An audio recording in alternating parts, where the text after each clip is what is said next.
Pumalo na sa kabo ang 1,113 ang bilang ng mga nasangkot sa road crash noong nakalipas na holiday season matapos madagdagan ito ng 68 kaso ayon sa Department of Health. Base sa datos mula sa 10 hospitals mula December 21, 2025 hanggang kahapon, January 2, 2026, nasa 135 dito ang nakainom ng alak. 965 individual na nasangkot sa aksidente ay hindi gumamit ng safety accessories katulad ng helmet at seatbelt, habang 787 naman ang nasangkot sa motorcycle road crash, kung saan 5 mula sa 7 individual na sakay na motorsiklo ay binawian ng buhay habang 2 ang nasawing pedestrians. Ang kabuang bilang ng road crash accidents ay tumaas ng 82% kung ikukumpara sa parehong panahon noong 2024. Inaasahang magpapatupad ng rollback ang mga kumpanya ng langis sa presyo ng mga produktong petrolyo sa susunod na linggo.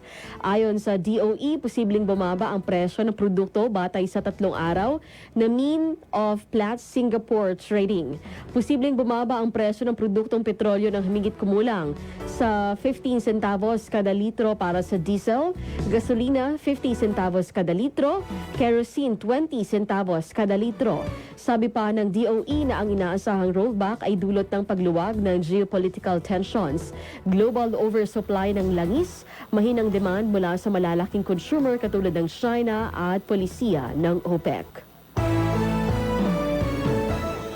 Inaasahang madadagdagan pa ang bilang ng mga naputukan sa nakalipas na pagdiriwang ng Pasko at Bagong Taon ayon sa DOH. Ito ay sa gitna ng napatuloy na pagkalap ng pag-validate sa mga datos ng DOH. Ayon kay DOH spokesperson Asek Albert Domingo, posibleng madagdagan pa na mahigit sa 300 biktima ng paputok ang naitalang kabuang 235 na kaso kahapon o sa unang ilang araw ng 2026. Paliwanag pa niya na tumaas ang bilang ng mga biktima ng paputok dahil sa late reports.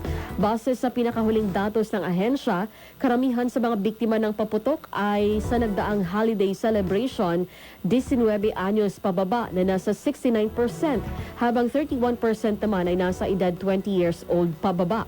Pinakamarami ang nagtamo ng injuries dahil sa paputok ng Boga at 5-star.